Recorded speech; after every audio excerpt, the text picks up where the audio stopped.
Unidade de mobilização nacional pela anistia tem o seu nome gravado em ouro bordado na luta pela democracia. Mãos unidas, peito forte, a vitória é nosso norte, na defesa do nosso amado chão. Passo firme e altaneiro, João Cândido Marinheiro, patrono do nosso pavilhão.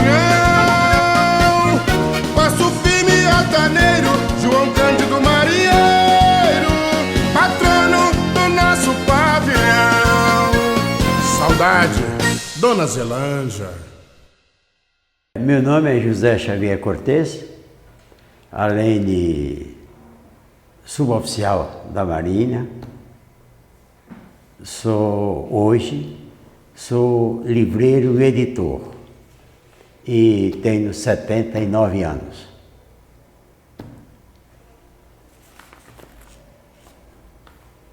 Aí você não faz a pergunta agora? Como é que é? Minha atividade antes da Marinha, eu trabalhei como lavrador. Na realidade, trabalhava na agricultura de subsistência com meus pais e meus irmãos. Depois, trabalhei também um garimpeiro. Então, essas foram minhas atividades principais, digamos, até chegar à Marinha em 1955, quando entrei na Escola de Aprendizes Marinheiro de Pernambuco.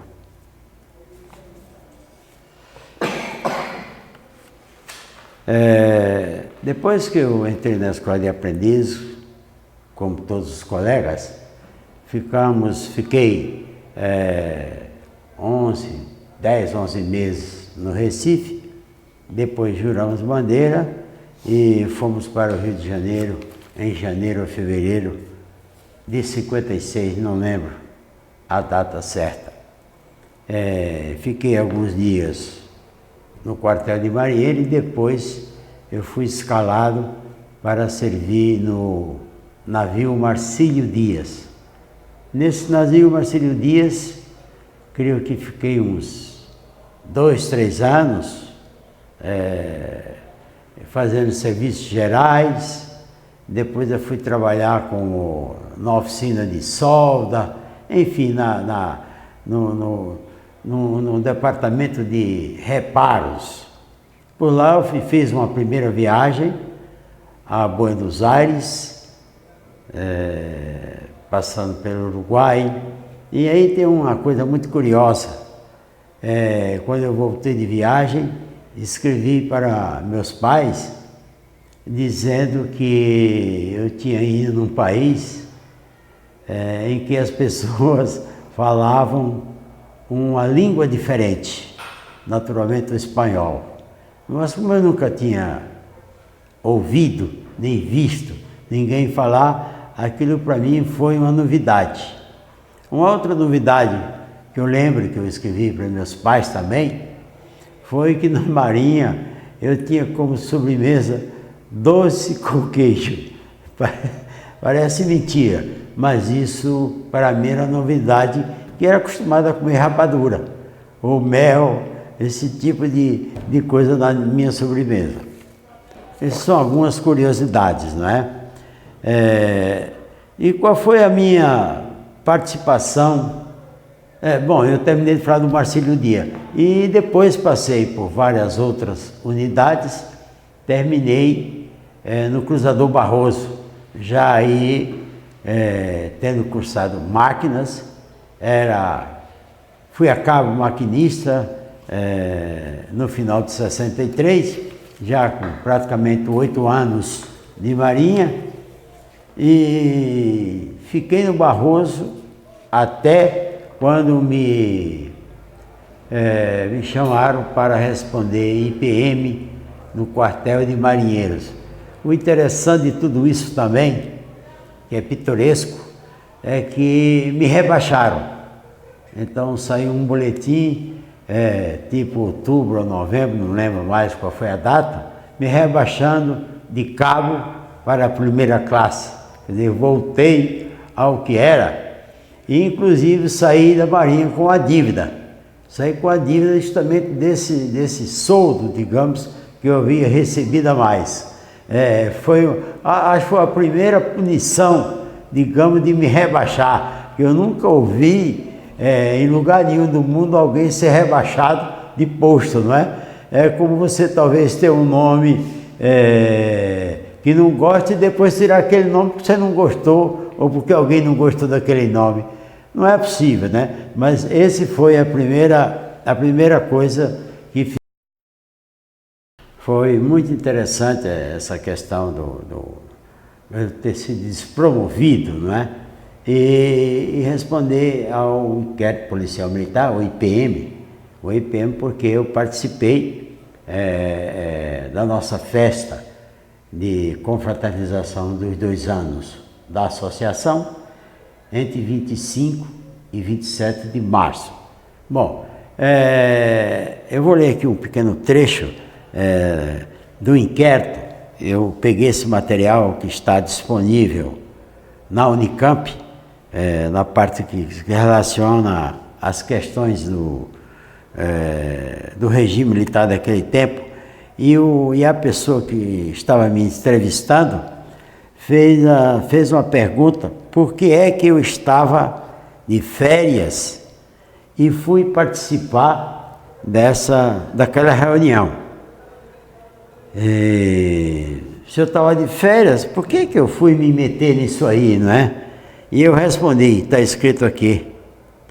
Respondeu que estava de férias e que só se apresentou a bordo no dia 1º de 64, quando foi determinada prontidão rigorosa para a Marinha pela 2ª vez. Resposta que não assistiu o filme sobre o encouraçado Potemkin, mas que ouviu falar do mesmo. E a resposta sobre o porquê de férias, respondeu que saiu do sindicato no dia 27, quando então facilmente foi levado para o batalhão de guarda do Exército, e respondeu que permaneceu no dia 27 até o 27 porque resolveu ficar solidário aos membros da associação que se encontravam presos, atendendo assim ao apelo feito pela diretoria da associação. Quer dizer, então isso aqui está escrito, não é? Então foi muito interessante. Eu fiquei todo aquele tempo no quartel com a maioria dos meus colegas, até ser dado baixa ex officio em 17 de janeiro de 64. No dia 17 de dezembro de 64, no dia 2 de janeiro de 65, eu fui para São Paulo e lá fiquei até hoje.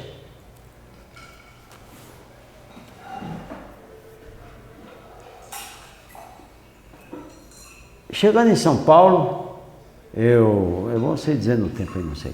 Chegando em São Paulo, como eu não tinha nenhuma profissão e também não tinha onde morar, fui trabalhar num estacionamento como lavador de carros, porque não sabia dirigir, e morava nesse estacionamento Eu tinha uma casa de madeira, lavava minha roupa, fazia minha comida. Enfim, era lá que eu vivi durante 2 anos.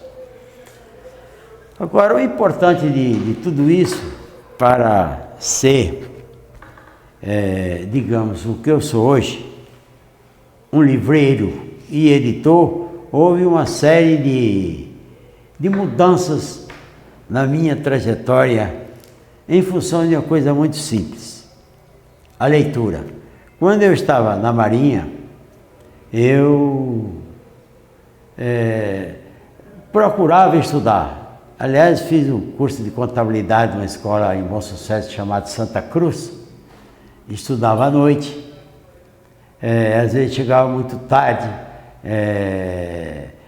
no quarto de hora. Normalmente tem um amigo meu que está aqui, é o nosso amigo Tatá, que sempre preparava como é que chama? Preparava um engodo e desse engodo sobrevivi por muito tempo. Então, como eu falei, essa dedicação que eu dediquei aos estudos, digamos, mesmo sendo um aluno, digamos que tinha muitas falhas em função da minha escolaridade lá no sítio onde eu fiz o primário, eu lia muito, porque eu achava que na Marinha, por exemplo, onde eu fiquei 9 anos e consegui apenas o posto de cabo, mesmo assim fui rebaixado depois, mas em função do golpe, claro, eu sabia que não era o que eu queria, porque quando eu saí de casa, onde eu trabalhava com meus pais e meus irmãos, como eu falei, da agricultura de subsistência, meu pensamento, a minha ideia era ajudar aos meus pais, a minha família. Essa era a minha ideia, de mandar recursos, enfim, como a maioria dos colegas marinheiros, grande parte do norte e do nordeste, sai com esse pensamento. Nossas famílias normalmente são ainda muito pobres, não é? Uma grande parte analfabeta, e uma porta de saída, na realidade, é a Marinha. Na realidade, a Marinha ela teve uma importância muito grande quando me acolheu, e também teve uma importância, não é desprezando, mas depois também quando me expulsou, porque foi a partir do momento que eu saí dela que eu comecei a repensar a minha vida de cidadão, de brasileiro, porque lá eu achava que eu tinha, digamos assim, as minhas ideias, a minha visão muito tolhida por várias coisas. Não é? Não poder estudar, não poder casar, enfim, um regulamento muito arcaico, que não condizia com aquilo que eu ia pensando, que eu ia crescendo. No momento em que eu estudava, em que eu lia, eu crescia. Então, esse regulamento, essa fase, foi uma fase difícil para mim. Então, ainda trabalhando no estacionamento, como eu falei, eu sempre gostei de ler, e quando eu estava na Marinha ainda li um livro muito importante, que era uma biografia. Eu hoje também tenho uma biografia, mas aquela biografia era de um brasileiro ilustre, que todos nós conhecemos, a sua importância para o país, que se chamava Irineu Evangelista de Souza, o Barão de Mauá. Eu li na Marinha esta biografia, e 2 anos depois, 2 anos e pouco depois, eu fiz o vestibular na PUC de São Paulo, e a redação foi sobre Barão de Mauá. Então, certamente, eu fiz uma boa redação, e as pessoas que corrigiam a prova naquela época, não tinha computador, não tinha nada disso, certamente as pessoas que corrigiram devem ter imaginado, esse senhor, esse rapaz, esse Cortez, ele vai ser um economista muito bom, ele sabe muito, porque fez uma boa redação, não é? Como a gente vê hoje no Enem, quando alguns alunos, por exemplo, a redação, tira nota 100, aliás, 1000. Eu conheço um que vou encontrar com ele agora, de uma cidade pequena do Rio Grande do Norte, que tirou 1000 na redação. Hoje faz medicina UFRN, nascido de mãe cozinheira e pai operário. Tem essas coisas que acontecem na vida das pessoas simples também, tem isso, né? Então, eu passei na PUC e ao entrar no curso de economia, a minha vida mudou completamente. De lavador de carros, eu já era manobrista porque eu aprendi a dirigir, passei a ser estudante da universidade. E de uma certa forma as pessoas que guardavam seus carros no estacionamento, que ainda existe hoje, se admiravam quando viram eu com o cabelo raspado, né? Você foi preso, etc, né? Aquela conversa, não é? Atrasada, antiga, não é? Não, eu passei na universidade, nossa, enfim, me parabenizava, etc, etc. O certo é que logo eu consegui com um colega de classe um emprego numa distribuidora de veículos, essas coisas todas lá em São Paulo. Mas o diabo é o seguinte, que quando eu cheguei para trabalhar nessa empresa, o diretor era um oficial do Exército. Então as coisas não pintaram muito boas para o meu lado, porque o meu colega, que era gerente, falou: Cortez, eu acho que eu chamei você, acho que você queria lhe dar uma mão, mas a sua trajetória, digamos assim, não é muito, digamos, muito bem vista aqui na nossa empresa. Então acho que você deve procurar uma outra coisa. E essa outra coisa foi justamente trabalhar com livros, que eu morava ao lado de uma editora, e comecei a vender livros para meus colegas de classe. E nessa venda eu ganhava um percentual que permitia com que eu pagasse meus estudos. E aí fui me envolvendo nessa atividade na PUC. A PUC naquela época, ainda é hoje, mas naqueles anos 60, anos 70, todo o Brasil inteiro sabe que a PUC era uma das universidades mais importantes deste país em termos dessas questões políticas, de combate à ditadura, dessas análises todas, porque os grandes intelectuais estavam lá, como Ottaviani, Paulo Freire, Maurício Trachtenberg e assim, e muitos outros, Florestan Fernandes e assim muitos outros. Então também foi muito importante para mim conhecer essas pessoas. Aí eu já estava um pouco estabelecido com um balcãozinho com 4, 5 metros e começou o meu envolvimento com os livros nessa universidade. E até hoje eu vivo muito em função da PUC, dos alunos. Depois me tornei, digamos, uma pessoa super conhecida e, digamos, uma referência dentro da universidade para essa questão da cultura, dos livros, não é? Trabalhei com diretório acadêmico, não é? Então é isso. Por exemplo, na época da ditadura, havia um negócio muito sério, que não foi alguém que quer fazer aqui no Brasil também, chamado censura. Então, naquele tempo também, nos anos 60, 70, começou os cursos de pós-graduação em várias áreas, educação, serviço social e outras. e os professores tinham dificuldade em conseguir a bibliografia para os seus cursos, porque eram censurados.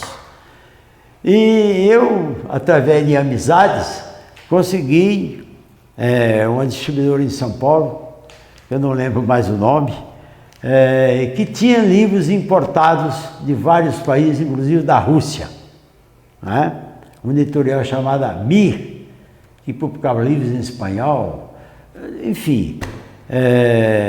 E esses livros, por exemplo, a obra O Capital, de Karl Marx, por exemplo, era proibido, né? E eu conseguia essas coleções em espanhol, mas também tinha as pessoas com as quais eu confiava que soubesse que eu podia vender aquelas coleções de Karl Marx, por exemplo, né? Então, por todo esse envolvimento, tudo isso foi muito importante para o meu crescimento e me conscientizar também dessa questão política. Então, é mais ou menos por aí que a minha vida prossegue até hoje. Complementar? Em função, o companheiro Cortez, em função da sua agenda, sem ser bastante difícil, você está sempre viajando, então nós, com muito esforço, conseguimos que você, esforço da sua parte, conseguimos que você participasse, viesse aqui a Aracaju, participar desse encontro nosso dos 33 anos da Unidade de Mobilização Nacional pela Anistia, da UMNA. E nós gostaríamos de que você nos expusesse o que foi que você achou desse encontro e da importância que ele tem tido para o congraçamento daqueles marinheiros de 1964. Olha, companheiro Alípio, eu me arrependi de não ter vindo a outras reuniões, mas você falou, eu sou uma pessoa muito ocupada realmente, mas não é isso, eu vou ter que ter tempo para vir a outras reuniões, mas depois que a gente começa a se desenvolver, você começa a perceber a importância de determinadas coisas. Aquilo que nós fizemos em 64 foi um movimento social, como existem muitos outros no Brasil e no mundo. Foi um movimento social. Não era possível nas Forças Armadas, não era em virtude do regulamento que a gente sabe, não é? Sabemos. Mas nós fizemos um movimento social que teve uma repercussão, uma importância muito grande para a história deste país. Por isso que ela precisa ser sempre debatida, precisa ser preservada, e vocês estão fazendo isso, ou seja, a UMNA. Tem outras associações também, mas a UMNA principalmente porque em virtude, inclusive, de 33 anos. Eu falei aqui, quando eu dei um pequeno depoimento, da minha omissão, digamos assim, em não ser, ter participado mais ativamente desde a criação da UMNA, porque graças a vocês, eu e muitos outros, fomos beneficiados em função do trabalho de vocês. Certamente, sem o trabalho de vocês, não seríamos, não é? Então, essa compreensão nós temos que ter e temos que pensar pela vida inteira que é a vocês que nós devemos essa oportunidade. Eu mesmo e todos os outros. Se não reconhecem, se não reconhecem, que reconheçam e que procurem prestigiar, tá certo? Eu devo a vocês tudo isso. Fiquei encantado com o que aqui aconteceu. Estou acostumado a participar de N eventos sociais, políticos, etc., pelo país afora, mas este é mais um que vai somar ou trazer dividendos muito positivos para os meus conhecimentos, para aumentar o meu conhecimento, não tenha dúvida. Então, eu sou muito grato por esse depoimento, dizer que foi um dos grandes acertos que eu fiz em ter vindo, em ter aceitado o convite de vocês para vir participar deste evento, que você chegou a falar, mas eu vou falar aqui também. Eu acho que essa entidade, vocês que criaram, eu que faço parte hoje, há 33 anos, certamente mais 33 anos ou 40, nós não vamos existir mais, certamente, porque todos nós estamos na faixa de 70, 80, não é? Apesar da medicina, dos avanços da medicina, a gente sabe que não é possível viver 120, 130 anos. Mas o que fazer com essa entidade tão representativa? Quando eu imagino os nossos filhos, os nossos netos, uma história que foi construída com sacrifício e que tem uma história viva, que somos nós, que os nossos filhos, os nossos netos precisam saber para dar continuidade a esse trabalho, que não se resume só na questão da anistia, vai muito além. Concorda? Vai muito além. Então, por isso que eu acho que é uma entidade que deve se perpetuar e ficar com uma instituição que vai marcar presença no nosso país. Importante para o nosso país, para a continuidade dessas reflexões, desses debates que nós fazemos hoje. Companheiro Cortez, você que, assim que foi excluído da Marinha, chegou em São Paulo, assim, totalmente sem saber o que fazer da sua vida, com aquela perspectiva mais assim, de como sobreviver do que outra coisa. Você que, eu por exemplo, que sou um admirador da trajetória da sua vida, você conheceu pessoas através da sua editora. Eu, por exemplo, uma vez eu lendo um livro onde tinha referência à editora Cortez, aí, quer dizer, eu só conhecia a editora Cortez como editora Cortez, quer dizer, só com o seu nome, mas eu vi que existia a editora Gomes e Cortez, parece Cortez. Cortez e Moraes, Cortez e Moraes.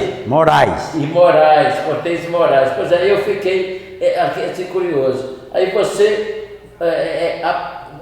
apesar da sua capacidade, do seu trabalho, nessa trajetória em São Paulo, que aí o pessoal às vezes diz São Paulo é difícil vencer, mas também nós sabemos que São Paulo dá muitas oportunidades, né, a quem quer vencer. Então, assim, quais as pessoas nessa sua chegada a São Paulo, você constituiu família de Santa, quais as pessoas, ou as pessoas mais importantes, ou a pessoa mais importante da sua vida? Olha, rapaz, além da sua família. Veja o seguinte, eu sempre fui uma pessoa ligada à família. Quer dizer, normalmente quando nós saímos de casa, nós trazemos essa coisa da família, e que quando é possível permanecer, tem que permanecer, porque eu continuo achando que a família é a base de tudo. Às vezes, há famílias desestruturadas, a gente sabe, não é? Porque eu trabalho, inclusive, os nossos livros falam sobre esses temas, são temas cruciais, são questões sociais que os nossos livros tratam dessas questões, não é? Então é o seguinte, veja, não é difícil eu dizer, eu não tenho muito, como é que eu digo, eu tenho uma certa facilidade para dizer, porque eu fui trabalhar no estacionamento. Você imagina o seguinte, você tem carro, eu tenho carro, hoje quase todos nós temos carro, não é? E quando você tem um objeto de valor importante para você como carro, normalmente a pessoa que toma conta do seu carro, digamos assim, você procura tratá-lo bem, né? Porque às vezes as pessoas me perguntam sobre a questão do preconceito do nordestino, que existe, né? Mas no meu caso, pessoal, não existe muito. Existiu, eu posso dizer, tem algumas histórias, mas nesse caso, a pessoa a qual guardava o carro, que eu sempre estava passando uma flanela, enfim, era um cara legal, tá certo? Então eu sempre fui premiado. Essas pessoas gostavam de mim.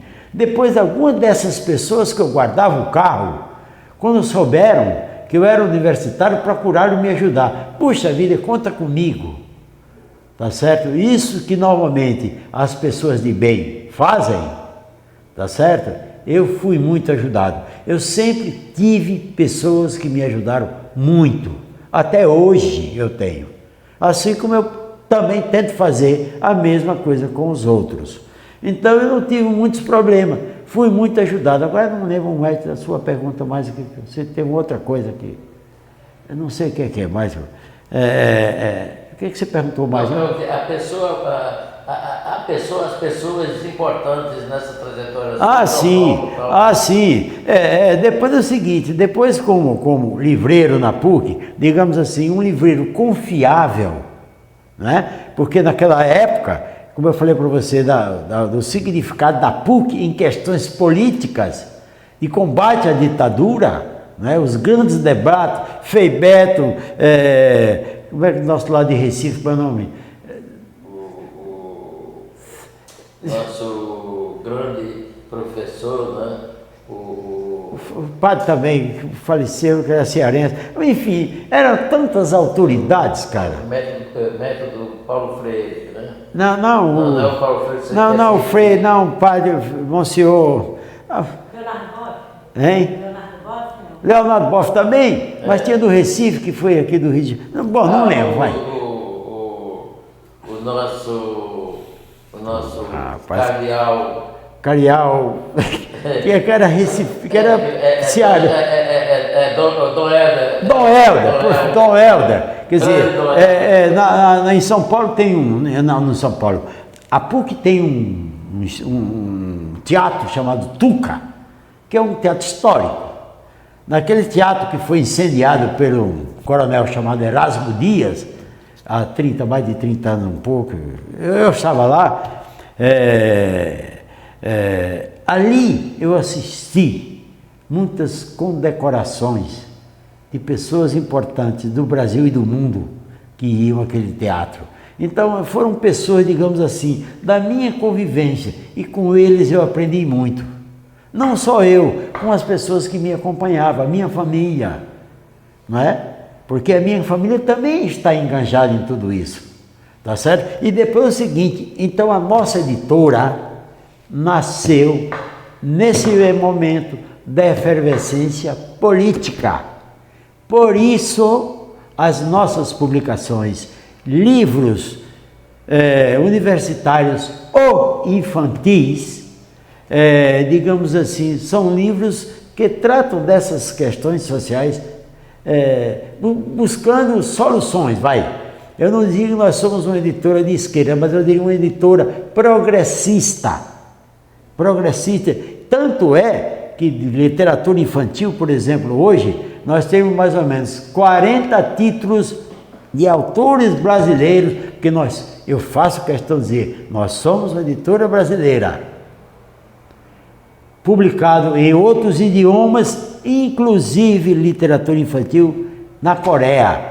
Coreia, todo mundo sabe que é um dos principais países do mundo em educação. Tem 4 livros traduzidos da Coreia. Aliás, hoje, dia 2, nosso emissário está indo para Bolonha, levando 4 livros indicados para Bolonha. Um deles tem o nome de Chapéu de Couro, qualquer coisa do Nordeste. Você entende? Quer dizer, então são todas essas questões que tratam do Brasil, porque 95% dos nossos autores são brasileiros. Quer dizer, nós achamos isso, que com uma população de 200 milhões de habitantes, nós temos pessoas intelectuais, professores e pesquisadores em condições de fornecer para o mundo muitas coisas. E nós vamos para essas feiras internacionais, digamos, hoje Bolonha, daqui a um mês, Frankfurt, México, vender direitos e não comprar. Não é que a gente tenha qualquer coisa com comprar, mas nós achamos que nós temos que vender aquilo de bom que os nossos autores, as reflexões desses nossos autores produzem, e estamos conseguindo. Então isso me dá um orgulho muito grande de poder fazer esse intercâmbio do nosso Brasil com outros países, tá certo?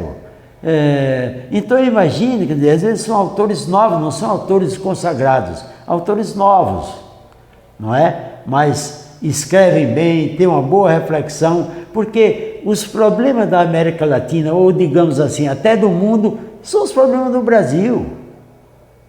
São os problemas do Brasil, problemas do Uruguai, problemas do... Enfim, não é não? Então não tem muito o que escolher. Quer dizer, e nós temos pesquisadores, e você sabe disso, nas nossas universidades, muito capazes de oferecer para o mundo as reflexões, as pesquisas aqui feitas. Isso me orgulha muito. Companheiro Cortez, tentar encerrar suas considerações finais. Olha, rapaz, eu quero agradecer a vocês, digamos assim, uma certa insistência, vá, não é? E eu fui convencido, e estou convencido de que não faltarei em nenhuma mais, não é? E a importância da nossa associação, eu só acho, que depois eu vou escrever para vocês dando algumas ideias, não é? Da minha vivência pelo Brasil e pelo mundo, de como a gente pode melhorar para que sirvamos ainda melhor a este país, porque o objetivo nosso é esse, como cidadãos, defender aquilo que é nosso, o Brasil. Ok, Tá obrigado, ótimo. companheiro. Agora o senhor trouxe uns livros, uma revista, gostaria de mostrar? Gostaria, Pode segurar, levantar cada um deles de cada vez? Quer que eu tá? levante? Quer que eu levante? Pode levantar, por favor.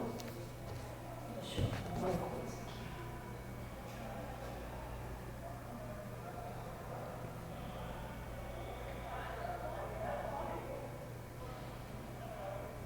Fala um pouquinho desse livro. Pode falar um pouquinho desse livro? Em 2010, foi um ano muito importante na minha vida, porque saiu um documentário que tem como título Semeador de Livros, de Wagner Bezerra, o cineasta Wagner Bezerra. Saiu este livro, Cortez, a Saga de um Sonhador, da professora Teresa Salles e Goimar Dantas, e saiu mais este livro aqui, Como um Rio, o Percurso do Menino Cortez. Esses três materiais, eles falam sobre a minha trajetória. Esses autores, eles acharam que eu tinha uma trajetória que poderia ser contada em livros ou documentários. E foi isso que aconteceu. E depois que saiu esses materiais, eu hoje faço um trabalho pelo Brasil chamado Rodas de Conversa, que tem como título A Leitura, o Livro e o Editor.